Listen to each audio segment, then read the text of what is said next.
When you notice a young person may need support beyond what you can offer, how do you approach their parents or guardians with wisdom and discretion while still maintaining care? Mm. Ooh, wisdom and discretion. I got to use both. No, I'm just kidding. I think too. One, I always want to affirm parents as their children's first teacher, and I don't ever want to offend or overstep a parent. So much like my engagement with kids, a lot of times when I'm brokering a relationship with parents, and I let me rewind that, because part of my engagement with the parents starts with when their child is assigned to my youth group.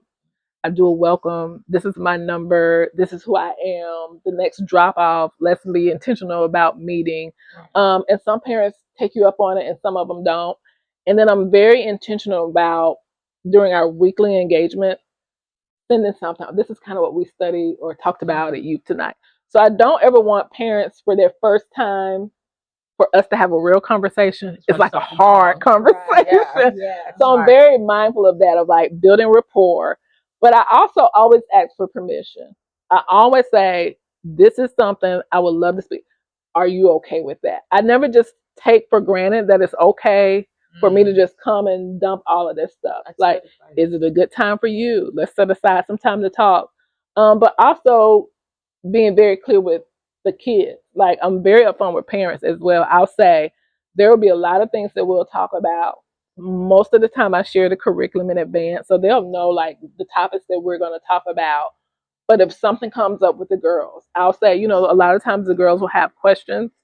And unless it's something that, I feel is a concern for safety reasons or some level of misappropriate behavior, I will reach out to you. So they have that confidence. So I think too, being intentional about establishing rapport so that when you do have to have hard or maybe tense conversations, this is not our first encounter or interaction. And I think too, the more that you do that, then parents,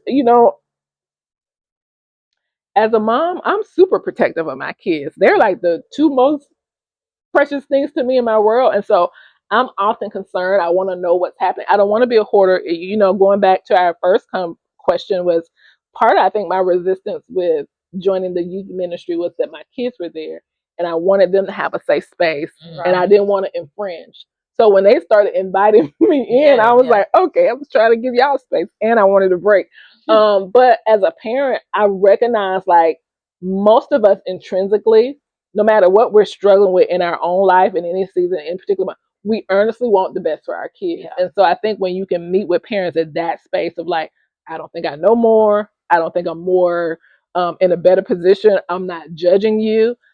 I honestly believe that you will want the best for your kid. And as a mom, if I knew this, I would want somebody to come and share with me. As a parent, if I knew this, and I'll even say sometimes when you're having to deal with men, I don't know if you feel comfortable having a conversation with me. So I always try to put it from a space of, I want to be hospitable to you. I want to be honoring to you. I want you to know that I recognize the importance that you have for your children. And this really is a partnership. I don't think I know any better than anybody else. This is a partnership. And I think, much like with our kids, once we are able to identify the why or what makes a parent tick, you can always volley back on that and make any other conversation revolve. Like, I know it's important for you that your child is going to be the first generation X, Y, and Z. Yeah. So how do I tie that back into that? I know you're having some level of discomfort because your family is going through this dynamic and you're navigating divorce. So that's important to you. Once I know like what's the thing that's important for you and what's your want for your child, I know that I can build a conversation around this. You said you wanted X, Y, and Z. I want the same thing. This is how this is going to impact that. We don't address this now, or we need to. And so it is very much I think an opportunity to, one, for me to recognize my space and my position. I'm a helper. I don't need to be the superhero, was it Thunderdome? We don't need another hero. No, I don't want to be the person that thinks I know better than you. We're in this together. I'm partnering to support you. How can we best love and support your child? And most parents have always been very receptive of that, even when it's a difficult thing. Even when it's a very difficult thing, the number of times people have said, I appreciated that you cared, and I appreciated that you reached out. And I think at the core, all of us as parents, we just want the best for our kids. Right. And I'm learning they don't have to get it from me as long as they get it. Yeah. And I think once you get to that space, that sense of like ownership and control, if they get it from Cresselle, they get it from Johanne, I'm just grateful they got it. Yeah. Now, ideally, I want them to get it from me. Sometimes there's this voice in my head that says, "You act like that's the first time you ever heard," and I don't say that. And I'm like, "Hush, hush." They got it. They got it. That's the thing. You just want them to get it. And I even say to parents, it's very funny. We talked about it, but I think a lot of times when you're in youth ministry, you don't understand that you're doing family ministry, and sometimes you're doing parent education ministry. Yep. So even sometimes the dynamic of sitting at a table and having to look at a parent who really wants the best and is trying, and then recognizing like they don't have that capacity. They've not been taught. And so to be able to say to a parent in the middle of the thing and very respectfully, shaming the child or speaking to the child out of their name, that's probably not going to get you to where you need to be. And then they'll say, well, that's what my parents did. And so then you realize like you have to have relational equity to be able to start tearing down some of those walls. Yep. Because then they trust you. They trust you. And if you don't have that, you really can't have a conversation. And here's the thing. If you don't have that, you can have a conversation, but guess what? They're snatching the kid. Yeah. When you have it, you can have a conversation and they're back next week or Mm-hmm. they call you. And so I think that's so important. It's like, don't wait until you have the hard conversation. Start inviting parents into the process. Introduce yourself.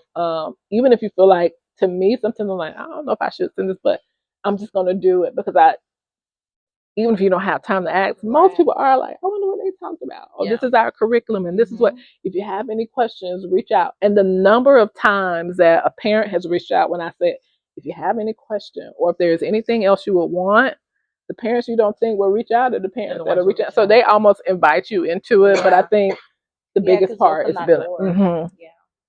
And the intimidation of it is lost. And I can relate to that. I'll say this again. When you talk about like mental health of children and how much our mental health and our sense of security really impacts our children. For me, being a single mom, I always feel like, okay, my daughter, I've been a young woman. I can kind of relate to that. I have a 15-year-old son. I don't know what it is to be a young man. So to be in a position as a vulnerable person, transparent, and have to reach out to other people I trust and say, I need you to come alongside me in this season because there are certain things I know I don't have the capacity to teach my son. And I don't even want to put him in an uncomfortable position of having to have certain conversations with his mother. But are there people that I trust enough to be that transparent that I would trust to steward my son? So now I can't ask you to do that if I'm not willing to do that. So being in that position, it becomes more apparent. Like, hear me say, I don't feel like I'm inadequate or less than, but I also know that there's a capacity that I don't have. There's not I've never been a man. I've never been a young boy. So being able to say, this is a limitation I have, I think that also pulls down this armor where people feel like, oh, well, she's done all and no, I'm still trying to figure it out. And I have to link arm and connect with other people to help. It's creating a safety net for my son, for my daughter. I don't want to, even my daughter, I think a lot of times as parents, as adult caregivers, as youth leaders, the biggest detriment we can do is thinking we need to do it all. And then we pass that energy on to our kids. Those that we are birthed, those that we are spiritually called to lead, we pass that energy on to our kids. And I just remember one time my daughter saying to me, and I'm 5 girls and 1 boy in my family, I've never been big into makeup. My daughter is big into makeup. And she said to me one day, Mommy, I just can't believe you won't be able to teach me about makeup. And I said, I won't. But guess what? We got aunties, we got sisters, we got cousins, we know professionals. And so that was an opportunity to share with my daughter. You don't ever have to be in this position where you have to carry everything. Link yourself up with people who are strong in this area. Now, as a mom, I could have been really intimidated, like, oh my gosh, I feel so inadequate. This is something that I'll never be able to give my daughter. I can give you the gift of creating community around yourself, Which is because now you don't get overwhelmed with having to do all the things. Link up with people who have skills that you don't. It don't make you less of a woman. No. Don't make me less of a mom. Right. Girl, I don't know nothing about makeup other than putting on lipstick. And if you want to do more than that, and I said to her, let's look at some YouTube tutorials. Right. That takes maturity to be able to say, I'm limited in that area, but I'm interested in learning. and I'm interested in learning. I'll walk But better alongside than you. that, guess what? You got all these resources. And so and one of the things I do with my kids, talking about safe space, I did it with our youth group. So I do the same thing with our youth group. But I said to my kids, I feel like I've created a space where we can be open and honest about everything.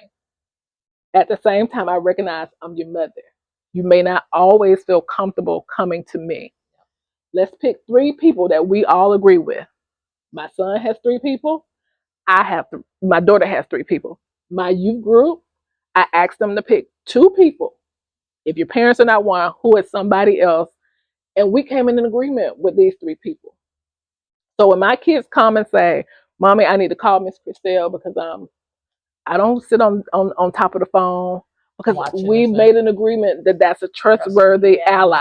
Yeah. And so I know that if anything, health, safety, you're going to come to me. Anything else, I trust that you can manage it. The same thing with my son. And so when you talk about mental health, I think it's so important to also not transfer our strengths and our weaknesses. I was already doing that. Well, I'm not at a space where I can do that at 15, Mom. So give me a break. Yeah.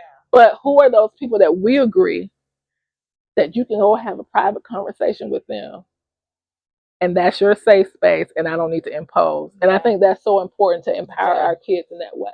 We have safe people. We have safe words. We got pest codes. We do all of these things. But then who is somebody you can go talk to when you can't come to me? And I got to be okay with that. And I think from what you just shared too, is so important that we don't put our own inadequacies and shortcomings and make it our kids' responsibility to fill that gap for us, to make us feel needed.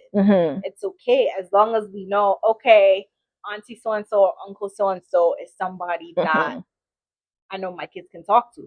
If Jolie calls one of your sisters, like, you're not gonna freak out, like, oh my gosh, why is she talking to her? Because you know your sisters are trustworthy. You know your sisters will give her wise counsel. You know your sisters will give her that kick she needs if she's straying off the path that she's supposed to be on. And you don't have to feel like, oh my gosh, am I failing as a mom, or get mad at Jolie because she went to your sisters and not to you. I actually enjoy and we're in agreement. So like going back to inviting kids in the process, I think the healthiest thing that we can ever do for their mental health is empower, equip, empower, educate.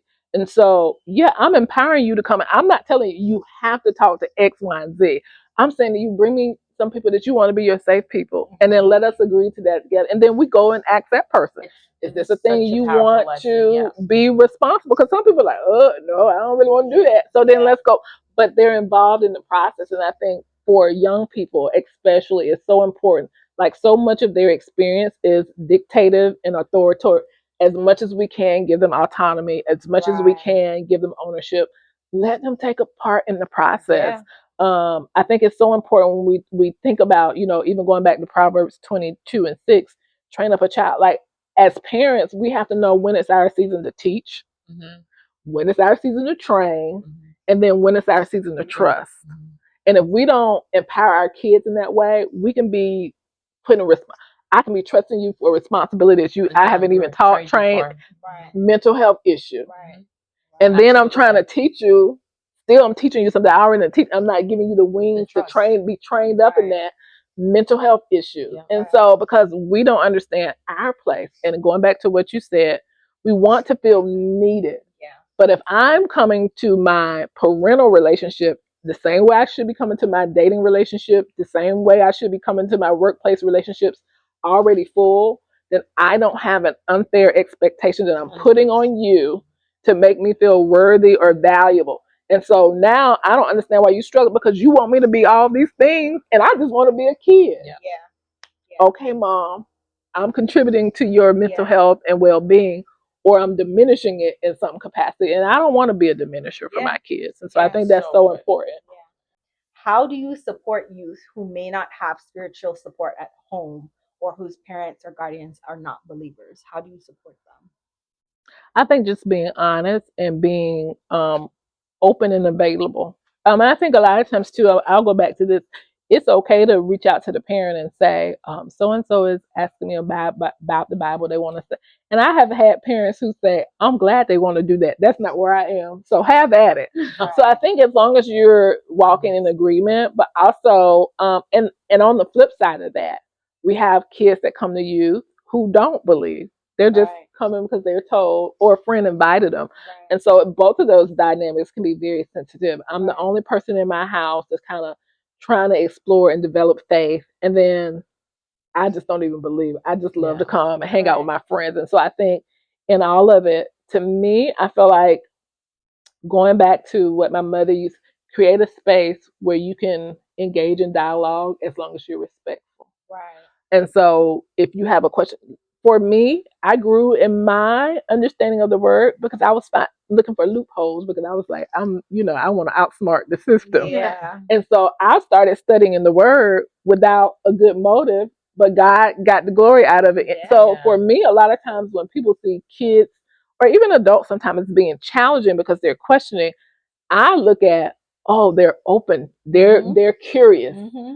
They're curious, and so I would rather you be sitting in a space with me, somebody who has a firm understanding of the word, or who at least points you back to the word, and not my opinion and not pop culture. Right. So if you have a question, let's explore that together. And I think you have to be, or put it back on them and say, hey, you had a question. Next week when you come, I want you to study X, Y, and Z, and then come back and tell me your interpretation of that.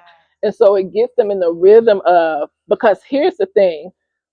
You don't want other people to be dependent upon you as they grow. Like, yes, some of us are called to teach, some of us are called to preach. The fivefold ministry exists for a reason, but it's not to take the place of you going and working out your own salvation. Yeah, so I think even for young people, like, I don't want you to believe this because Miss Lashaundra said it. I don't want you to believe this because that's what your parents believe. Learn it for yourself, but I think being a safe space for them to explore and ask questions, and then always pointing them back to the word. And I think now in this season, it's probably more important because they have access to so much information. Yeah. The internet, the World Wide Web, TikTok, Instagram, Chat GPT. You can get information everywhere, and we constantly say this to our kids: take and read it for yourself. Get an understanding for yourself, because you need to be able to understand. I don't want you to just simply regurgitate what I said or what the sermon was about. Do you understand this? Because that's what you need to be accountable for what you understand. But I think I love it. I think at my heart, I'm a teacher. At one point I was running from my calling when I knew the Lord said, "You're a teacher." I was like, "Oh, I'm gonna get me a certification and teach school." He was like, "You can do that too." So I did that for years, and not that I did not love it, but it was just the opportunity to learn and expand your mind. I think that's such and talking about mental health, I think that's why we get so much attack in that area, because our wisdom, our understanding, and our knowledge, that's the thing that's going to root and ground us through this life and get us in a better space to live in a way that honors and glorifies God. And so if my mind is all scrambled, where is wisdom? Where is understanding? Where is knowledge? And so I think pointing it back to, if you have a question, I'm going to answer it to the best of my ability, because to me, that's an opportunity to build wisdom, to build understanding, to build knowledge. And I think that's so important, because a lot of times we get turned off by that, or we feel challenged by it. And I'm like, ask. And if I don't know, I'm okay with saying, I don't know. Let's learn and study it together. And sometimes I feign ignorance just so you get the opportunity to get in the word. Well, what does the word say about it? Oh, this person in my class said, and they will tell you what everybody said. And that's the scary part about it, how much information they take from people who don't have a knowledge base. Oh, this girl in my class. What, the girl? I don't even know her name. I just in my class. Yeah. Or such and such said this, or I saw this on TikTok. And then they're confused. And again, it starts to impact their mental health. But if I know for myself then I know beyond a shadow of a doubt and I understand it, then I can feel confident even when something contradictory comes along. Yeah. And also show up to be a light, because you can't be a light if you're just walking in ignorance. And the enemy of this world will have us blinded and walking in ignorance. So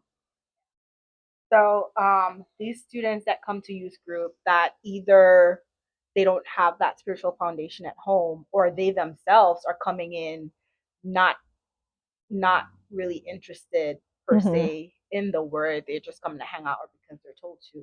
What, if any, challenges do you see they have in youth group that might be different from some of the other students?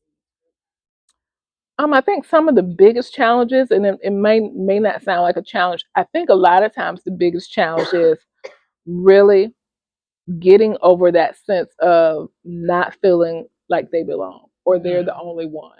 Right. Because especially in that environment, like it's youth night, it's Wednesday night, that's what everybody's supposed to be coming for. So a lot of times I think it's just important to be welcoming to them, meet them at their space of interest, find those things that they are interested in, and then tie that back to the word. And then the more you get them to engage in group conversation, I think the more of a sense of belonging they get, because they realize, like, oh, I'm not the only one that doesn't know that. I think it's hard sometimes to differentiate between the adult experience and the youth experience, because at the end of the day, we're just all people. But I think a lot of times what I love about youth is they're more apt to say, I didn't know that, or I don't understand. And adults will kind of fake it and go through the motion. So I love that. I think the biggest challenge is being able to be still enough and pay attention enough that when they are being transparent, we don't miss the moment, because we're moving into, and it's like, oh, no, that was ding, ding, ding, ding, ding. So I think I love that, because they are a lot more vocal a lot of times about just saying, I don't understand, or what does that mean? And then now you have to be intentional about meeting them there, as opposed to just kind of glossing it over and moving, because it becomes easier to engage with people that we think already know and build on that, as opposed to now have to start from ground zero. And then when you have this limited time and space. And so I think too, the biggest thing is not being so married to the agenda that you miss an opportunity to do ministry. And I would say this too. I think we have an awesome responsibility as a church to love the word, teach the word, share what God's expectations are, especially in an environment now where so much of culture our kids get exposed to. And so I think part of that too, Cresselle, is just being in a space where we understand what the word of God says, and not be controversial or argumentative, but not feel the need to bow down or accommodate what's popular and then compromise the word to get people to be engaged. I happen to believe, and I've done it long enough to see, that if you just give people the word, unadult, no filter, don't try to make it entertaining, that in and of itself is enough. And I think a lot of times we get in this as a church, the mode of competing or striving against or trying to address, or even sometimes assimilating pop culture, especially for our youth, to get them interested and engaged. And it's like, we can still let it be a difference between clean and unclean. And I'm not saying that we always need to be so outwardly focused on the things of the world that we miss an opportunity to really introduce people to Jesus and the Word of God. That's the thing. But I think also to not get so consumed with, like, not being offensive or not maybe saying the wrong thing. And it's like, the word is the word. It is what it is. The word is the word. And I feel like you can do it in a way that is loving, in a way that is engaging, in a way that presents from a space of peace and not be argumentative or contentious.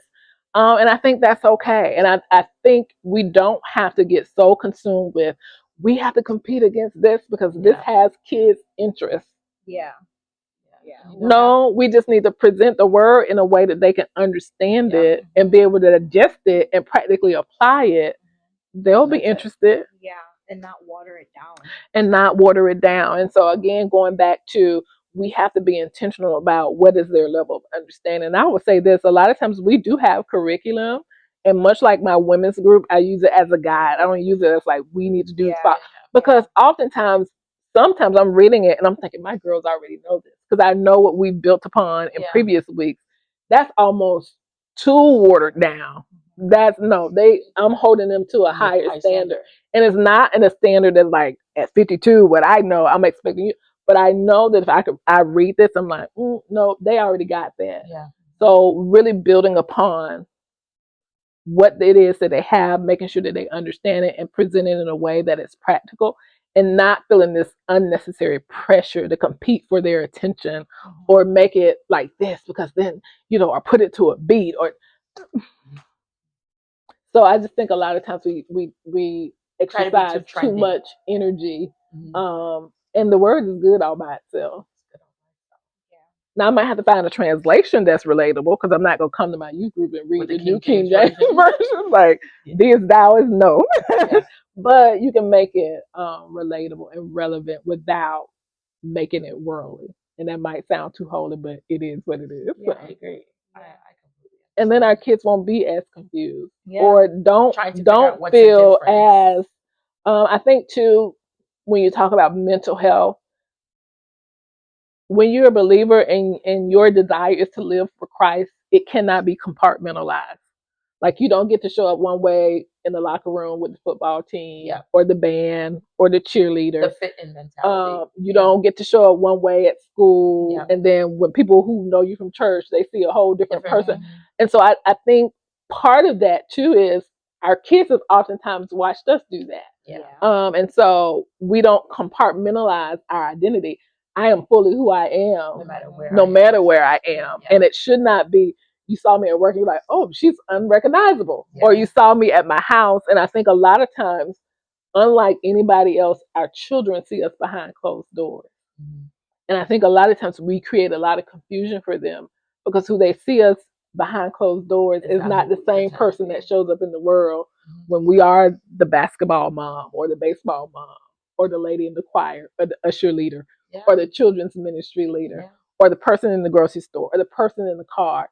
And so I think as much as we can be authentic and transparent with our children and not live this thing like I'm this way over here and I'm this way over here and I'm this is all the complexity of who I am is who I am.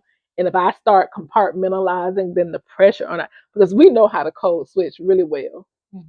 But to put that pressure on our children now, sometimes they're confused with keeping up with who they're supposed to be in the moment. And that's not something that kids have created. That's something the adults have created. So that's another mental health matter. I don't think we put a lot of emphasis on. We cannot continue to walk and be of the world in some senses and then want to teach and train our children according to the Bible because we think it's good for them, but that's not the life that they watched us live.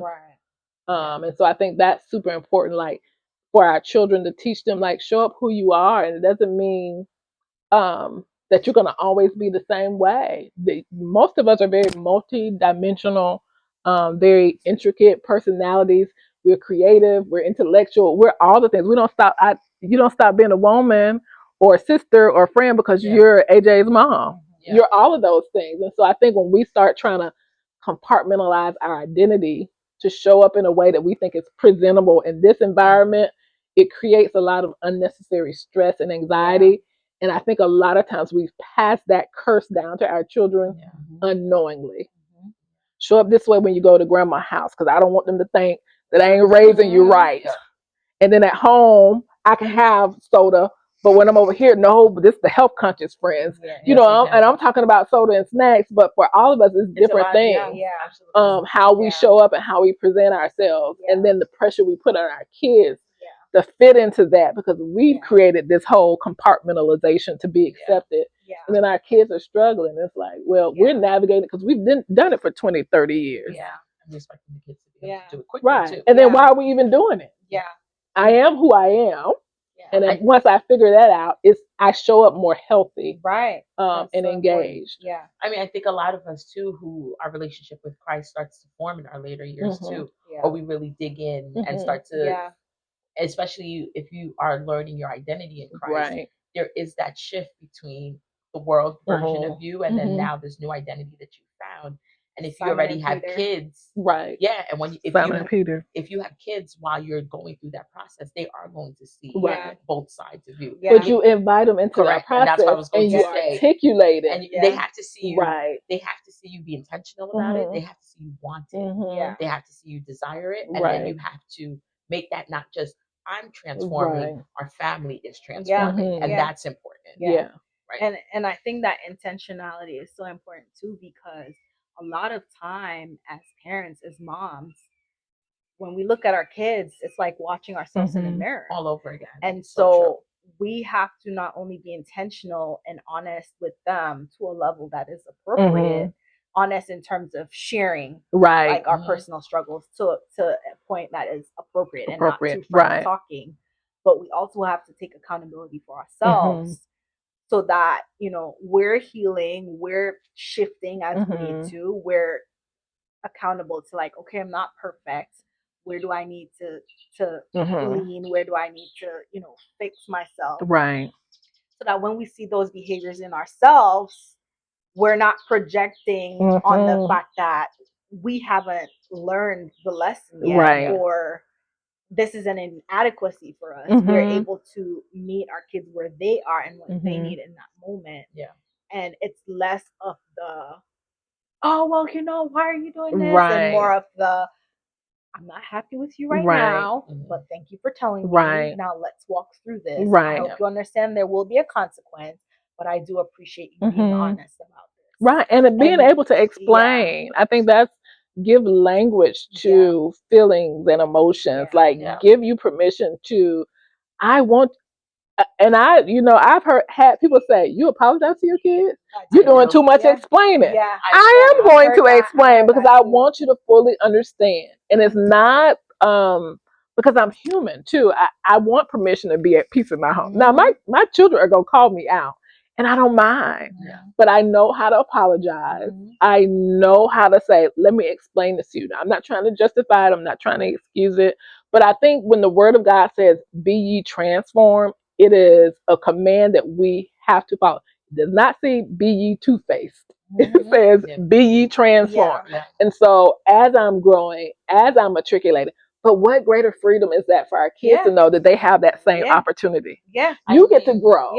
And you get to grow. The world already puts so much pressure on us as women, as humans, as Black people. We take so much pressure off of ourselves when we remove that whole facade that we need to be perfect for our kids. When we can say, you know what, mommy was having a rough day. You did the wrong thing, but I came at you like too forceful. I shouldn't have come back because of my own stuff, and I'm very sorry. It doesn't excuse what you did, but I still have a consequence. Shouldn't have handled it that way. But I could have handled that better. And I apologize to the kids a lot, and I say that to them. And when they say to me, "That's okay," I said, "Don't tell me it's okay." That's what I say to I was like, "It's not okay. It's not okay." I'm like, "It's never okay to accept that kind of behavior from anyone, including me." But I am sorry. And I'm like, "Don't say it's okay because you think that it needs to be okay. You don't have to accept." And that. I say to them, "I appreciate you understanding, but it's not okay." And I think that's so important. The first time they heard it, I think they were shocked to hear me know that it wasn't okay, and I don't expect you to receive that. But I think a lot of times we parent from the place that we forget the kids are going to be adults one day. I think we forget that they're going to be adults who have to make decisions without us. They're going to have to be responsible members of society. You want them to be contributors in society. You want them to be kind. You want them to be respectful. And we forget that it all happens with the home life. And so we do all these lessons just to have respectful children, and not children in the outside, our children, forgetting that all the other tools that come with it. And a lot of the things that we're teaching the kids right now, they're not even going to get them until they're adults. And you have to be okay with understanding all you're building is foundation. That's all you're doing. And also, to another extent, beyond physical, spiritual, you are that person right now. So here's the thing: how many times, and especially us, those of us who've had to navigate our own trauma, those of us who are professional licensed practitioners, how many times are we sitting having a conversation with somebody in 2025 who may be 30, 40, 60, 70 years old, but you're really having a conversation with that person at 12, 13. So who you are going to be, you're already that right now. And so that's what we're speaking purpose over our children. Yeah. And I'm not saying your mental is just as important. If I'm only concerned about your grades and I'm still now putting this performance anxiety pressure on you, or this need to be perfect, or this need to fit into this model. I am navigating right now a season where my daughter is graduating and going to college. The number of times I have conversations with other parents who have already decided what college their child should go to, what their major should be, what they will and will not support. And I'm like, this is a person. This is not something that belongs to you. Yeah. It makes me think about, and I hate to say it this way, like a chattel slavery mentality. Yeah. You are a human being that is free. God has loaned me to you, not to be what I would want you to be. Yeah. Am I allowing you into walking into the purpose and the plan that He has for you? Yeah. Or am I so consumed and stuck on this is what I need you to be? Yeah. And where is that coming from? Yeah. Our own What is the why behind that? Oh, because I didn't have the opportunity, or I didn't. So our children get lost in, and then we don't understand why they're still. It's like oh, you don't listen. You don't listen. You don't, and we're like, why would they say that? No, you don't listen because you're not already planned out who they're gonna marry, where they're gonna live, what they're gonna study, and they're telling you this is not what I want from you. And so I think we do have to look at, like, as much as we love them. As much as we love them, I think you said earlier, we have to remember that God has given us to them as a ministry to help create, shape, mold them into ultimately who He has predestinated them to be before He placed them in our womb. And two things from what you said. One, it just occurred to me as you were talking, when we do this whole pre-planning our kids' lives for them, we are walking in disobedience of who God has called us to be as parents. Because God did not call us to do any of that. And it will fail because we're in script your whole life. And two, those are the same parents who will be surprised when their kids are low or no contact because the kids finally cut that string. Freedom. Or on the flip side of that, their kids cannot function as adults without calling them for everything. Or they never even leave the home. Now you have put extra pressure on yourself because you have an adult child who cannot function, but you have not allowed them to grow in responsibility over time and make their own choices. Think about the mental load it is. Listen, we can try to. I'm going to say this and then I'm going to say, think about the mental load it is to have children who observe us parent them from a space of disappointment. Yeah. Not because of anything they did, just because they're not the dream of what I wanted you to be for you. So I remember very vaguely one time, and y'all said it before, I do a lot of service. I serve people. I love it. I love it. I would do it. I do it for free. Yes. So, but that's the way I was raised. That's kind of the environment. That's a gifting that the Lord has given me. And I remember one day, my son said, "Mama, will you make me a sandwich?" The internal struggle it was for me to stop what I think I was working from home. So first of all, the annoyance of I'm working from home. You're not even supposed to see me. Why are you bothering me? You know how to make a sandwich. He was probably 14 then, capable of making a sandwich. But mind you, we probably had done an outreach event. He had seen me serve at church. I go to work and work for a social services agency every day. At the dock, pouring into other people's kids. My only son, in whom I am well pleased, asked me to make him a sandwich. And the attitude that I had about making this sandwich. Now, the Holy Spirit convicted me, and I said, I'm going to get up and make this sandwich because I just said, this boy to watch me serve other people with gladness. They never complained, never mumbled, never made the sandwich. Didn't want to make the sandwich. He was sitting at the table. He looked at me in the kitchen and said, "You look like you really don't want to make that sandwich." I said, "I don't." Yeah. When I tell you the conviction of the Holy Ghost came on me so hard, all the child asked you to do was make a sandwich. Now imagine as a child, talk about mental health and how we play a role a lot of times in the stress, the anxiety, the inadequacies. My child has seen me labor in love for other people without mumbling, grumbling, and complaining. And he said, "Mommy, you just look like you don't want to make this sandwich." And I did. And I said, "I don't." And I was so strong. And so I meant that thing. And the Holy Spirit convicted me right there and said, "What do you think? How do you think that makes sense to you?" Yeah. So I stopped making this little sandwich and I said, "You know what, son? I owe you an apology because all you asked me to do was make a sandwich. And I could have told you, wait 5 minutes, I'm doing this." But I had such a bad attitude. And I said, I regret that you were able to see in my countenance that I felt bothered or like, and I said, that was not it at all. This is what the Bible talks about, the cheerful giving. The cheerful giving. Yeah. So it's better that you say, "No, I can't right now. Can you make it yourself?" Than to do it without absolute joy in your heart. And it was important for me to acknowledge like the hurt I heard in his voice when he said, "You look like you don't want to make that sandwich." Because you don't know, for him, he could have been thinking, "I really miss my mom. Right. How can I get her attention?" Right. Or no one makes sandwiches like my mom does. Right. Right. It's like but I could hear the hurt in his voice when he said, "You look like you don't." And I could have just glossed over it. The Holy Spirit said, "Turn this at the gate." So I had to apologize to him and say, "It's really not about you." And I apologize. And I love you. This sandwich means nothing to me. But to be able to recognize in his voice how hurt he was. And how easy it could have been to just skirt over that. And see that those are the little things I think a lot of times we think the big things are the things that really impact our children's mental health, but sometimes it's just the stacking of the small things the tone that leave unacknowledged. The tone or the dismissiveness, or you're of lesser importance than, and so I think a lot of times just being still enough in the presence of God when he brings those, because he will show, if we really want to see our children, if we really want to see the young people that he's called us to be a part of their lives and impact for the gospel, he will show us those things. And I oftentimes think about that one moment, if I had not stopped to acknowledge the hurt for my son in that moment, that could have had significant that's impact. what they call the core memories, right? You do all this great stuff and then they ask him as an adult, "What's the one thing you remember that really hurt you?"